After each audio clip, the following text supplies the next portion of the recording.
மதுரையில் இன்று மீனாட்சி சுந்தரேஸ்வரர் திருக்கல்யாணம் நடைபெறுவதையொட்டி வெட்டிவேர் மற்றும் நறுமண மலர்களால் திருக்கல்யாண மேடை அலங்கரிக்கப்பட்டுள்ளது. உலக பிரசித்தி பெற்ற மதுரை மீனாட்சி சுந்தரேஸ்வரர் திருக்கோயிலில் சித்திரை திருவிழா கடந்த 12ஆம் தேதி முதல் கோலாகலமாக நடைபெற்று வருகிறது. விழாவின் முக்கிய நிகழ்ச்சிகளான மீனாட்சியம்மன் பட்டாபிஷேகம் நேற்று முன்தினம் நடைபெற்றது. சித்திரை திருவிழாவின் முக்கிய நிகழ்வான மீனாட்சி சுந்தரேஸ்வரர் திருக்கல்யாணம் இன்று காலை 8:35 மணியளவில் நடைபெறவுள்ளது. இதை முன்னிட்டு வடக்கு ஆடி மற்றும் மேல ஆடி சந்திப்பில் நறுமணம் மிக்க வெட்டிவேர் மற்றும் வண்ண மலர்களால் திருக்கல்யாண மேடை அலங்கரிக்கப்பட்டுள்ளது. இன்று காலை மீனாட்சி சுந்தரேஸ்வரர் திருக்கல்யாணம் முடிந்த பிறகு சுந்தரேஸ்வரர் பிரியாவிடையுடனும் மீனாட்சியம்மன் மணக்கோலத்திலும் தனித்தனி வாகனங்களில் எழுந்தருள உள்ளனர். இதனிடையே மதுரை அழகர் கோயிலில் இருந்து கள்ளழகர் திருக்கோலத்தில் இன்று மதுரைக்கு புறப்படுகிறார்.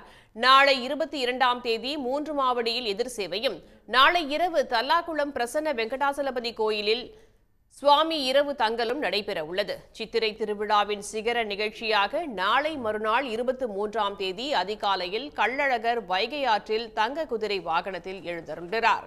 பின்னர் ராமராயர் மண்டபத்தில் தண்ணீர் பீச்சுதல் வைபவமும், அண்ணாநகர் வழியாக பல்வேறு மண்டகப்படிகளில் எழுந்தருளும் நிகழ்வுகளும் நடைபெற உள்ளன. கள்ளழகர் ஆற்றில் இறங்கும் நிகழ்விற்காக வைகை அணையிலிருந்து நேற்று வினாடிக்கு 1000 கனஅடி வீதம் தண்ணீர் திறந்துவிடப்பட்டது. சித்திரை திருவிழாவுக்காக நாளை மறுநாள் 23ஆம் தேதி வரை மொத்தம் 216 மில்லியன் கனஅடி தண்ணீர் திறந்துவிடப்படும் என்று பொதுப்பணித்துறை அதிகாரிகள் தெரிவித்துள்ளனர். உடனுக்குடன் செய்திகளை தெரிந்து கொள்ள சன் நியூஸ் பெல் ஐகானை கிளிக் பண்ணுங்க.